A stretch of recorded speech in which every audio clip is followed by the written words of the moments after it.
Welcome, welcome, welcome.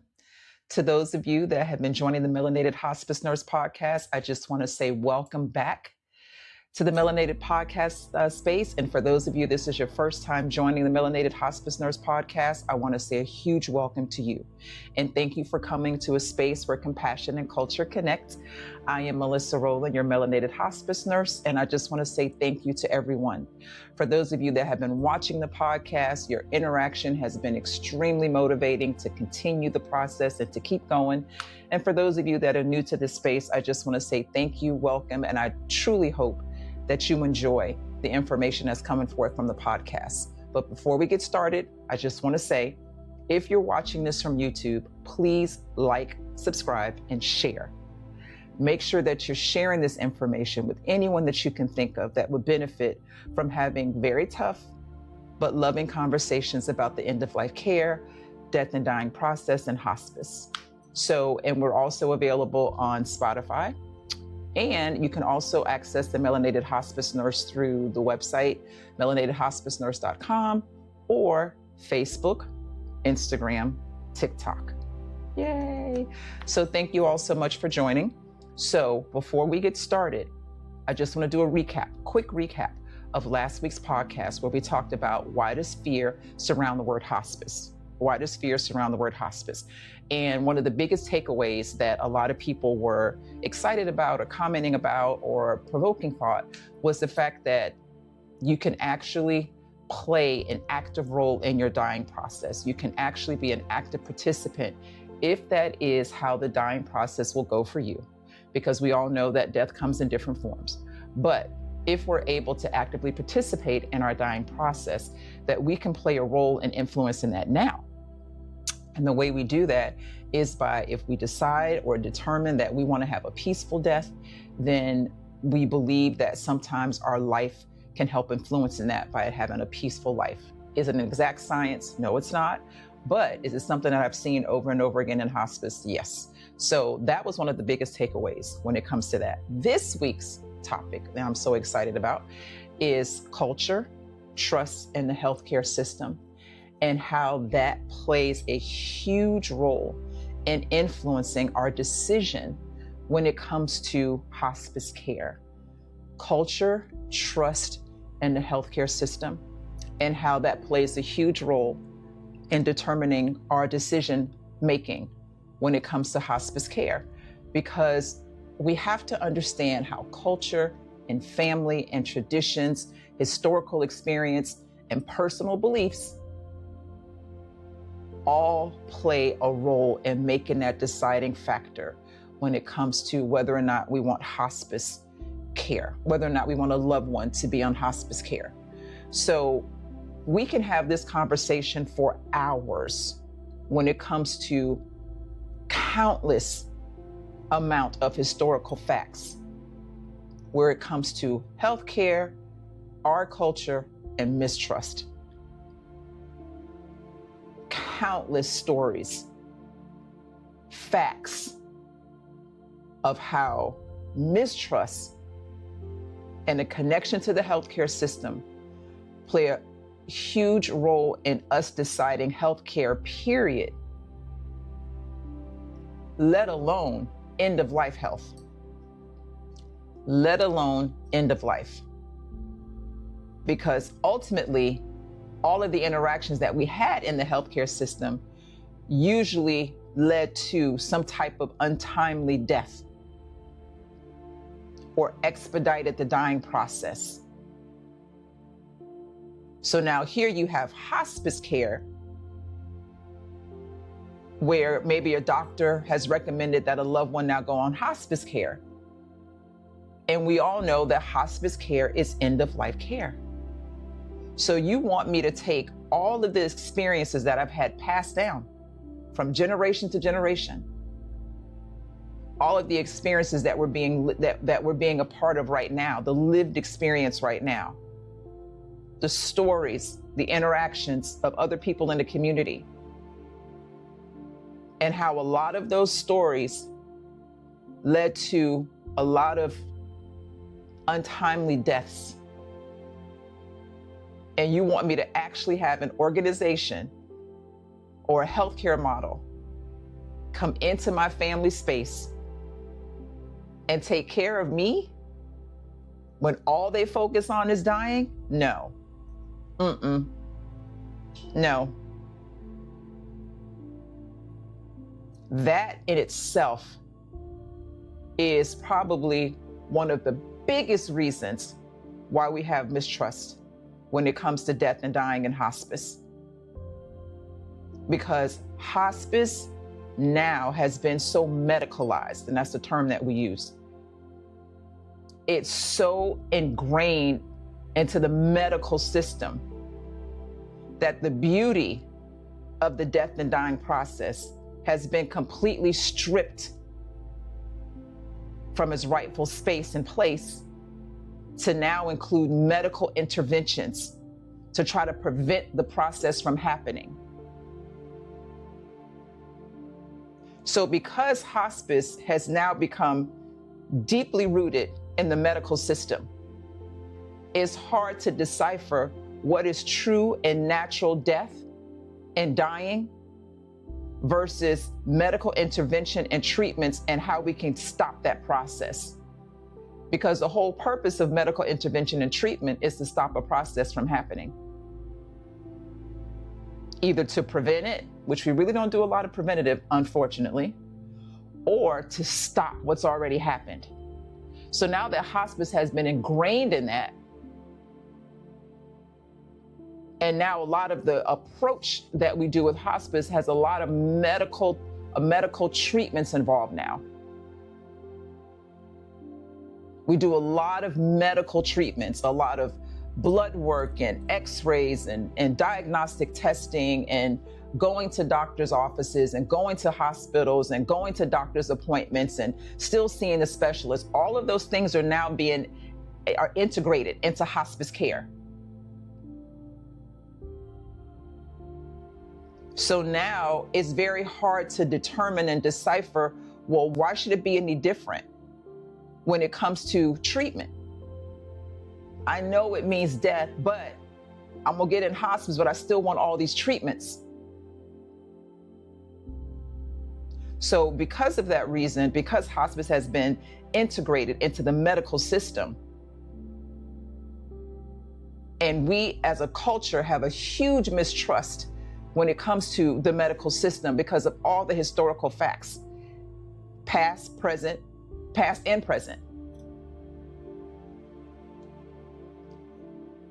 determining how we make a decision when it comes to our health and our health care. So many of our families, many of us, period, we carry stories of healthcare experiences that were very dismissive, that were unequal, harmful. Now that's a rabbit hole we can go down. Harmful. And we have countless stories of that. And this is generations. We're talking about generations of stories, generations of harmful stories, generations of stories that ended with mistrust. I was told one thing and this is what happened. I wasn't told the entire story. So we come away with this feeling of mistrust that is so deeply rooted when it's connected to the medical system, because we really don't hear a lot of stories of what we consider success when it comes to healthcare and our own health or our family members and their health. Trust. It's all about trust. It's all about trust. It's all about trust. I'm talking about trust through generations. So that what that does is the individual, as the individual, I'm going to approach healthcare a certain way. I'm going to approach it a certain way. I'm going to approach it very cautiously because of all the experiences that I've heard, that I've lived, that I've seen. Family, community, historical facts.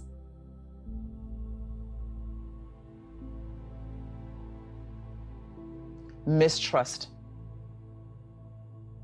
And because hospice is now ingrained into the medical system because of countless reasons, mainly money, I therefore have a mistrust with any part of the medical system. And hospice, you're one of them. You're one of them. Because you too are now part of the medical system. Even though death and dying and taking care of our loved ones, that's something that we've been doing so long. Like I said before, I heard a doctor say that. We've been doing this for so long that it feels new. This is so old that it feels new for us to take care of one another. So it's something that we've been doing. It's just a matter of getting back to that. How do we get back to caring for one another? We first have to get past all these historical events of systemic inequalities that have influenced how we view the medical institutions of today. Because trust isn't automatic. It has to be earned through communication. It has to be earned through respect and transparency. That's how we go from mistrust to trust. Communication, which is the space for the melanated hospice nurse to have transparent communications. Respect and transparency. That is how we're going to get past the mistrust. Because it's so deeply rooted in who we are as a collective and as an individual. So it's the mistrust. Another key component that plays a role in our mistrust in the healthcare system and making the decision on coming into hospice is the fact of feeling unheard. This is the hardest one for me in medical settings. The dismissiveness, not being heard. It's overwhelming. It's absolutely overwhelming to feel like you're not being listened to feel like you walk into a space and your concerns are not being taken seriously, especially when it comes to medical terminology. That's a big one for a lot of people. Sorry, I'm just adjusting the volume again. When you walk into these spaces and you want to talk about what's going on with you, and then you're being talked over or you're being talked at, and then the terminology that's being used, you have no idea what anybody's saying. And the melanated hospice nurse is also here to help interpret that medical language to make sure that you fully understand exactly what you're being told. Cultural differences when it comes to going into a space and someone understanding where you're coming from. Not just as an individual, but as a collective culture, because that influences us as an individual, that influences our health, our decisions that we make, that influences so much. It influences who we are as an individual. So when you go into a space or you go into a doctor's office and you look around and you see that you're the only one from a particular culture, and then you're trying to explain to someone about what you're going through, a lot of the times it's not just the words that are coming out of someone's mouth that I'm listening to. When I'm talking to a family member, I'm talking to a patient, but I'm literally hearing all of the lived experiences that they're bringing to this space and understanding that from a cultural aspect. Taking all of that into account when you come in and talk to me about, when I worked in a hospital setting and I was an oncology nurse, and you would come in and talk to me and you had, cancer of the stomach or cancer of the colon or breast cancer, but how the entire culture influenced this. You even coming into the hospital, because that wasn't even an option because of the mistrust. So now when you come in, I hear you when you're speaking, not just the words that are coming out of your mouth, but the entire human being experience, the person that's in front of me. And I take what you're saying, but I also take who's saying it, the entire the culture that's saying it. And I make sure that I use that to help come to the best conclusion and care for that loved one or for that individual. Is the entire lived experience, not just the words that are coming out of your mouth. And that's where that dismissiveness comes in. So that too plays a huge role in us deciding on whether or not we want hospice care. Because if you're going to come into my space and you're going to dismiss who I am and what I'm saying, I don't want you here. I don't want you here. And that's why it's so important to have families advocate for their loved ones, because sometimes we can hear and see things that our loved one who's going through this transition can't really fully understand at the time because of what they're going through. So it's extremely important that we understand, I will not be dismissed, I will be heard. And making sure that we're advocating for one another, even when it comes to the medical terminology, that we're explaining to our loved ones what that means, so they too can feel included and not dismissed. Because when it comes to mistrust, and one of the other key factors when it comes to mistrust and why we don't trust hospice in a medical setting is because we take care of our own. I'm telling you, I've been saying this.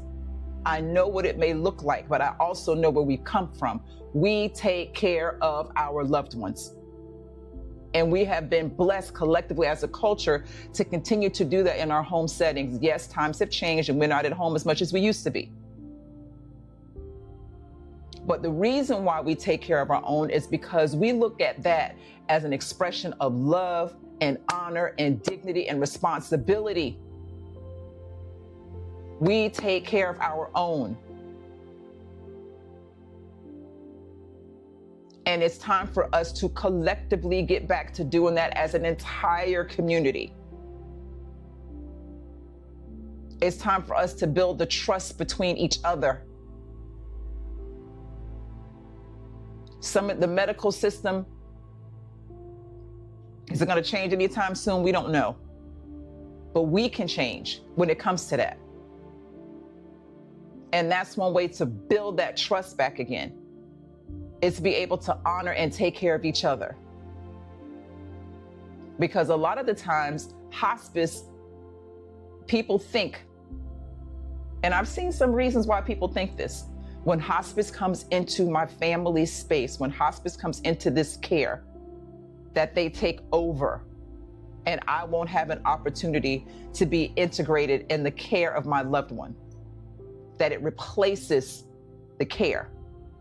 And that's why we don't want hospice in our space, or the mistrust is because I don't want you coming in here taking over everything. I want your love and your support and your guidance, but I don't want you to take over because this is my mother. And I have these conversations with families all the time. I am not here to take over taking care of your mother. I'm here to help guide you because nobody can do it like you can. I'm constantly reassuring families that because they feel nervous about it. Like, oh my God, I can't touch her. I don't know how to bathe. I don't know what to do. I don't know how to give her the medicine. So we come in and they think they have to step back. No, you don't have to step back. You stay right there.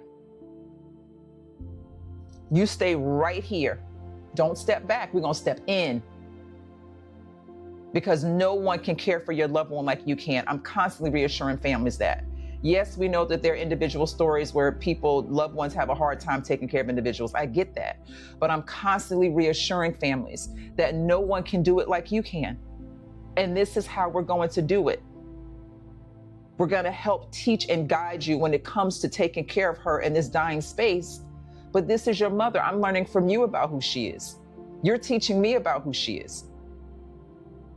Because we're used to handling challenges privately in our own setting. So having someone come in from the outside, that's a vulnerability that a lot of us are not prepared for. Because the dying space will open up a lot of spaces of transparency that a lot of us don't really want the outside to see. So we have to handle that with love and care and respect. So we believe that when hospice comes in, they just take over and they just move the family out of the way. No, not on my watch. We're not doing that. These families are going to be completely integrated and ingrained in taking care of their loved one. And yes, caregiving can be extremely taxing, but for a lot of people, it is a labor of love. It can be physically taxing and emotionally taxing. And sometimes you do need somebody to come in and just kind of take over just a little bit, just so you can get a break. But we're not taking over completely to where you have no input into your loved one's care. That is not what we're doing. But a lot of people feel that. So it leads to the mistrust and making a decision on whether or not you want to have hospice come in and take care of you or your loved one. Because the way hospice is designed is that the teams come in, and the team meaning the nurse, the social worker, the chaplain, and then we have a lot of ancillary members of the team. But the teams come in to support families, not to take over their role. It is not my job to take over the role of being a loved one. A lot of the times, especially when you have family members that are in the healthcare system, like I have a patient right now whose wife is a nurse. I have to constantly remind her, because I know it's going to be hard for me. I need you to be the wife.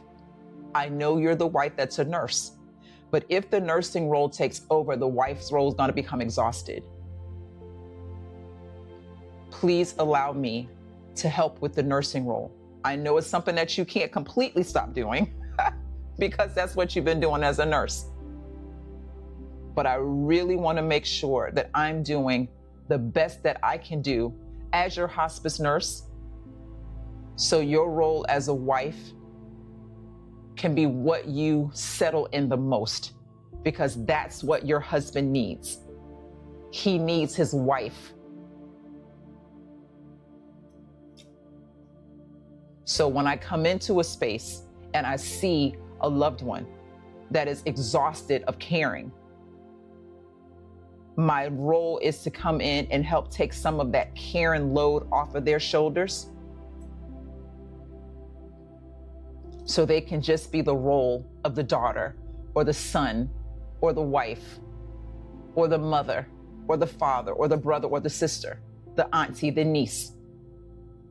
You can be that role in that, because that's what that person needs. But if we believe that a hospice is going to come in and take over, that leads to that mistrust in making a decision on even having hospice come in, period.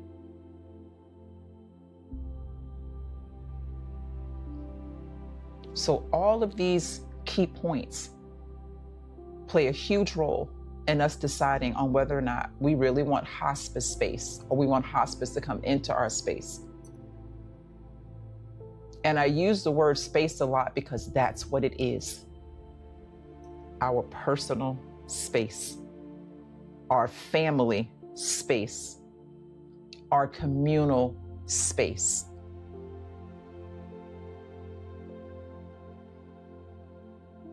We have learned to protect this space at all costs, because historically it has felt invaded, it has felt violated, it has felt dismissed,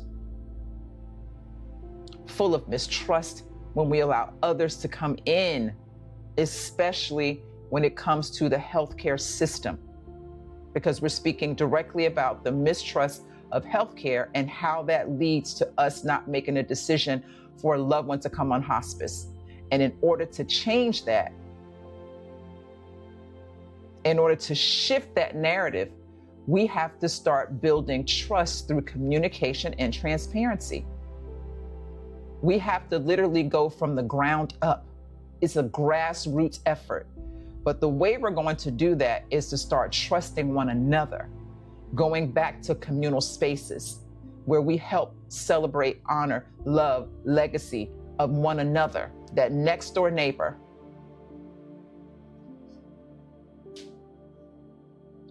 That's how we're going to gain that trust. It has to come from each other first before we can even expect it from an outside source.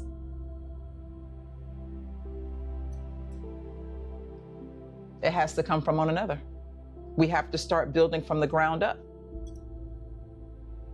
Okay, so we don't trust the healthcare system. Then we need to trust each other. Because taking care of one another, in other words, it'll be very challenging to do this journey by ourselves. So we have to seek the care from somewhere. It'll be very challenging for me to go through the dying process by myself and do everything that I need for that time. So if that's the case, I have to now include someone else in that arena, in that space. Who is that going to be?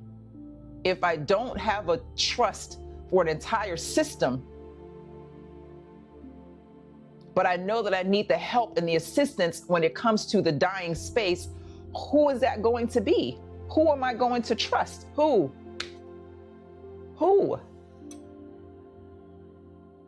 Each other.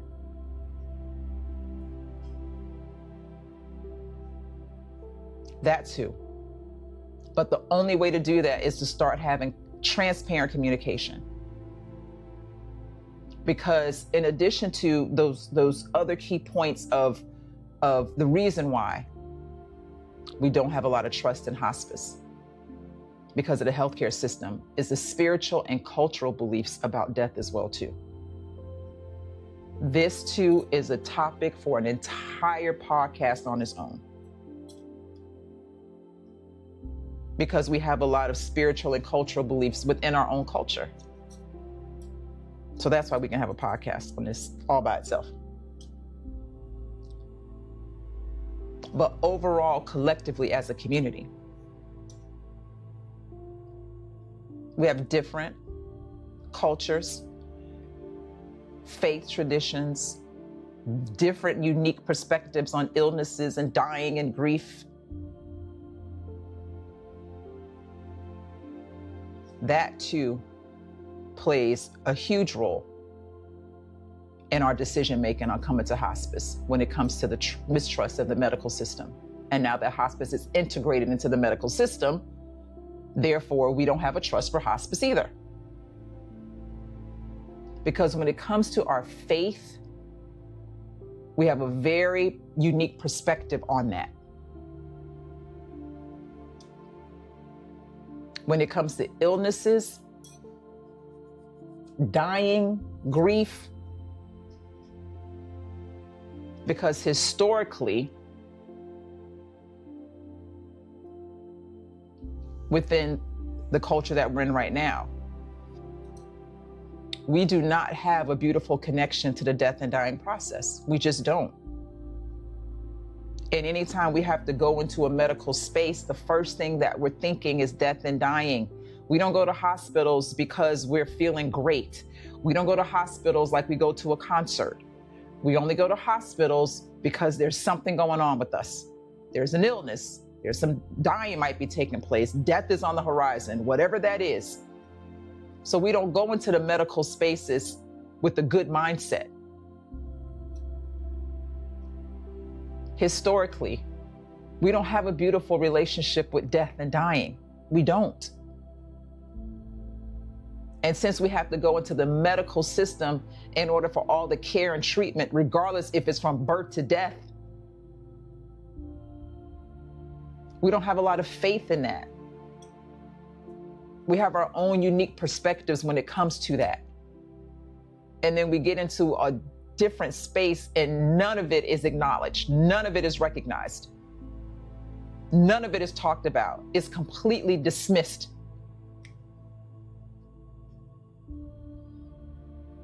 Nine times out of 10, when we go into these spaces as a community, we're praying, we're taking our Bibles. I don't care if we haven't been to church in 50 years. That is our unique perspective on faith. We carry that with us. So when it comes to illnesses and things of that sort, we're going to do a lot of praying. And a lot of times that's misunderstood by certain aspects of the medical community. So it's dismissed. Trust me, I've heard the conversations in the background when I used to work in a hospital. Woo. It's dismissed. We have a collective belief system when it comes to spiritual faith, praying, when it comes to death and dying and illnesses. And we take that into the medical system and it's rejected. So then why do I want to go into that? But where else do I go to get help for anything? So then when we get a prognosis of 6 months or less, or 6 months to a year or less, and now we have to call in hospice, well, you too are part of the medical system.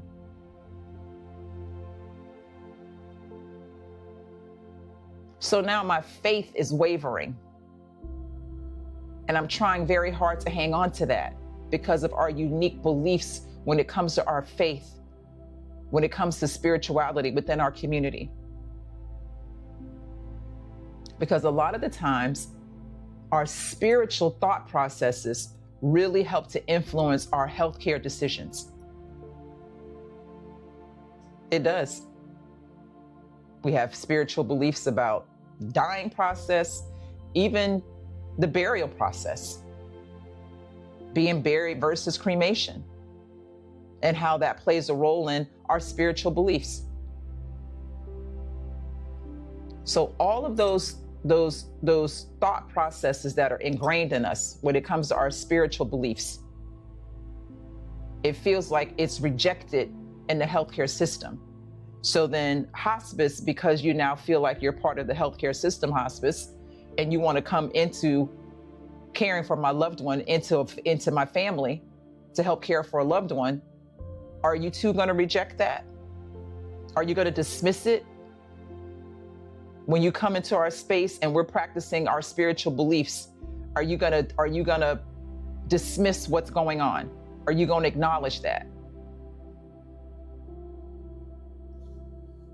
I had a patient who was Buddhist, and this was the most beautiful thing I've ever seen. And the one thing that they did, part of the dying process, this wasn't the funeral, this was the dying process. He was actively dying, and they were drumming, and they would drum, and they drummed and drummed and drummed and drummed. And I don't know specifically what part of the Buddhist part, because I'm not completely well versed in that part. But I do know that when I walked into their home, they were surrounding his bed, and they were drumming. And they drummed and drummed and drummed for 24 hours. And they would do it in shifts. And they had on their traditional mourning garb, dress, clothing. And they drummed and drummed. And I would enter into the space. I would kind of stay back a little bit in the room. And then there was one person that I was able to speak with, and that person would then come and speak with any healthcare providers that were coming into the room, that were coming to offer care, and we would be able to communicate that way. And then we would be able to take care of the loved one, take care of them, but they were still drumming. I was able to do blood pressures and different things like that, make sure he really didn't want medicine. But I was able to care for him because they would allow me to come into that space. But they never stopped doing what it is that they were doing to make sure that that loved one was peaceful. And I thought that was beautiful. I never knew that, but I knew I respected it. I knew that this was necessary for that person to have a peaceful transition. I knew that it was necessary. So how dare I go into their space and tell them, oh no, while I'm here, you can't drum? What? I would have been escorted right out of the door, and rightfully so. But they did allow me an entryway to get to the loved one. And then when I was doing an assessment, they quietly started drumming. but they continued to drum. So they respected what I was doing to come in, because they did invite hospice into their space, but they also knew that they had to continue doing what their traditions and their faith had told them to do when it comes to the death and dying process of this loved one. And it was beautiful. And they would gather around him and they would say prayers, and I would just sit quietly in the back in awe of the beauty of what was happening. And they did that for probably maybe 3 days before he finally transitioned. And when I tell you the entire community was coming in, the entire women, children, elders, and it was this beautiful procession that was happening. The women were cooking, the children were there, the men were coming in and supporting one another. It was beautiful.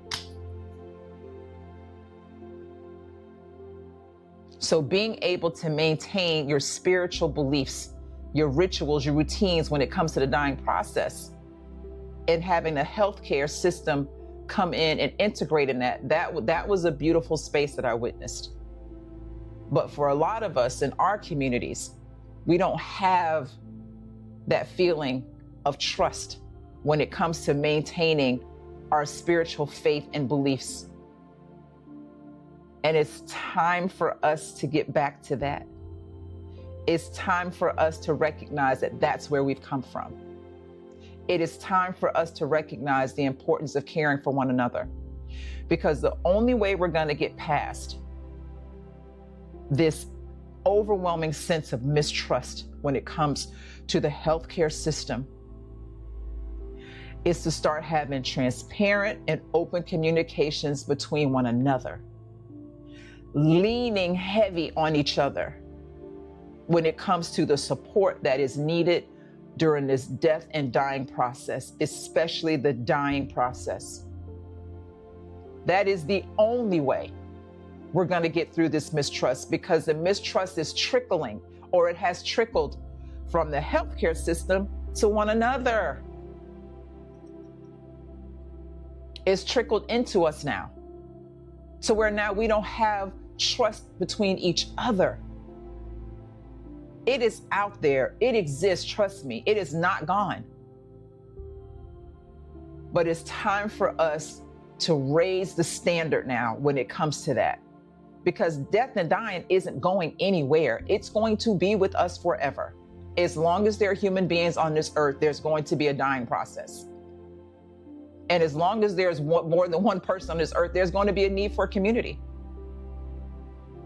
So death and dying, it's not going anywhere. So it's time for us to raise the standard within our own communities when it comes to taking care of one another. And I'm so excited that the Melanated Hospice Nurse is here to be a part of this groundbreaking work, because it's being done. But we need to make sure that it is probably one of the most beautiful aspects, primary aspects of our community. Once we start caring for each other in that space, in the dying space, there's nothing we won't do for one another. Nothing, because it's going to integrate throughout all of our existence, all aspects of who we are as a community. It's going to happen, you guys. As long as I have breath in my body, it's going to happen. We're going to do it. We're going to get back to caring and loving for one another in the dying space, and watch how that's going to influence how we care for each other in so many different spaces. But we know before we can even talk about hospice, we have to understand the experiences, values, beliefs, traditions that have shaped how we view healthcare first. Before we can talk about hospice, we have to understand the experiences and the values and the beliefs and the traditions that have shaped how we view healthcare. Because once we start trusting one another in this dying process, because we're working on how we view our dying on our own, remember, it has to start individually first and it could be collective, then When we start doing that, we go into the healthcare system as a collective. So then the healthcare system has no choice but to be transparent and respectful and truthful. That's an oxymoron, but it is what it is when it comes to taking care of us. Because we are doing that. That responsibility belongs to us as a community. As a community. So if we do go into the healthcare system, we go in as a collective community. We go in with the loved one or with the family member or a neighbor that needs someone to go into the doctor's office with them. And when the doctor starts talking about all these medical terminologies, one of us is right there to help interpret everything that they're saying. So you can make the best informed decision when it comes to whatever healthcare you need.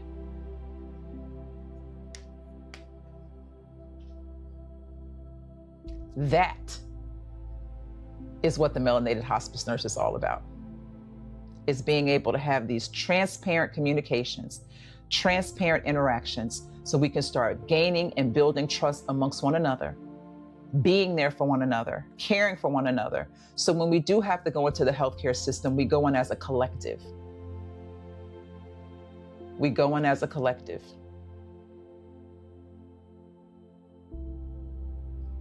Because culture matters, trust matters,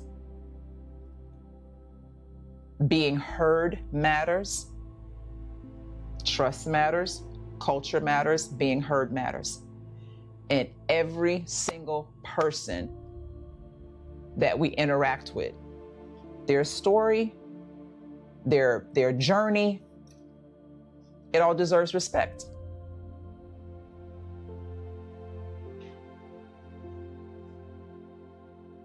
It deserves respect. And that's the bottom line. That's where the mistrust comes from, because of lack of respect. When you don't feel respected, there's no trust there. There's no trust there. So then we avoid spaces where we don't feel respected. And if we don't feel respected in the healthcare system, guess what we're doing? We're avoiding it. And because hospice has now been integrated into the healthcare system, guess what? We don't trust it. We don't trust it. So it's going to be very difficult for us as a family, as an individual, to make a decision to have hospice come into a very intimate, vulnerable time in my life, in my journey, to have you come in and interject whatever you're going to interject. And for me to have trust in that because of all of the countless years of mistrust stories that I have lived, experienced, that have been passed down to me. And then you want to come into my space while I'm transitioning, and you want me to trust you. You want me to trust that you're going to do what's best for me.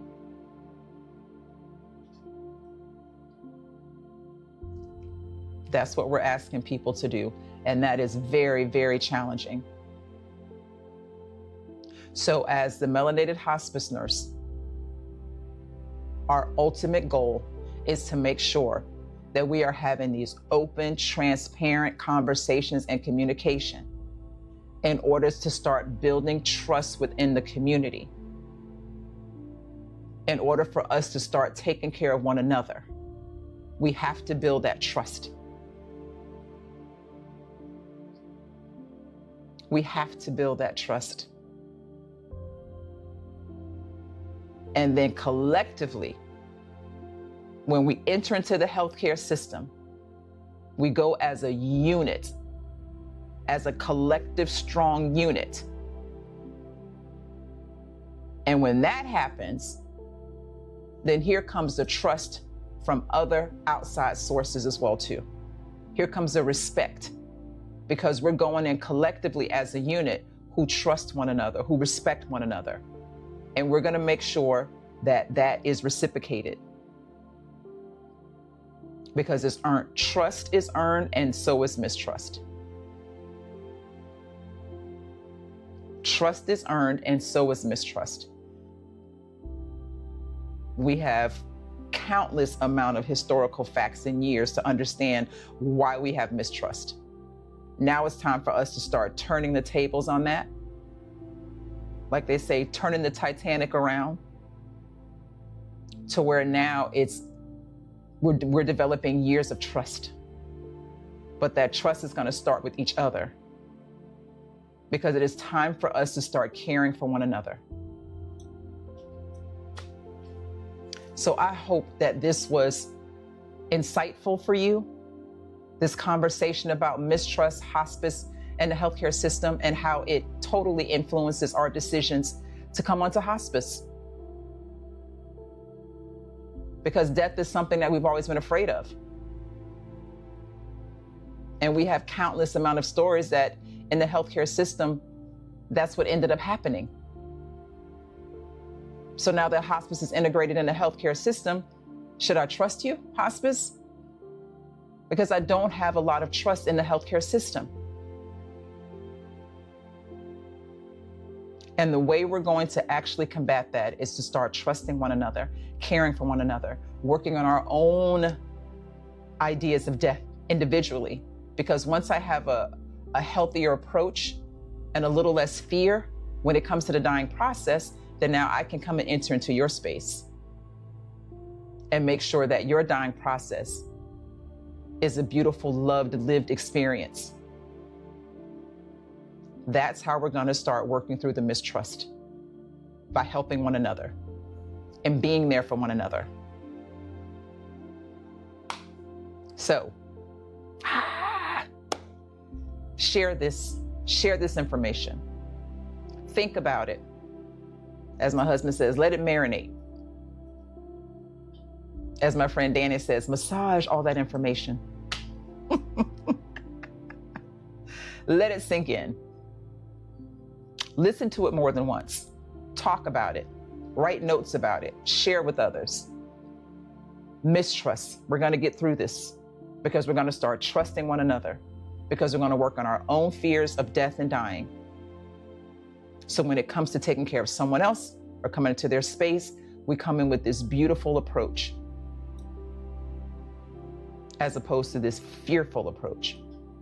And that's how we're going to build. We're going to build that back. That's how we're going to build on that. So thank you for listening. Thank you for coming and sharing. Thank you for sharing this with other people. Thank you for your information, your input, all of your keep goings, your kudos, all of those beautiful things. Thank you. Next week's podcast, we're going to talk about how we enter into hospice. How and what services hospice has when it comes to my family, when it comes to myself. What does that mean? What does that feel like? We're going to go through the hospice journey. When do I call hospice? When do I come onto hospice? Excited about that. So thank you once again for coming on to the Melanated Hospice Nurse Podcast, where compassion and culture connect. And as always, always, always, I want you to take this with you. May compassion guide you, and may culture ground you. And in the words of my patients, bye for now. See you next week.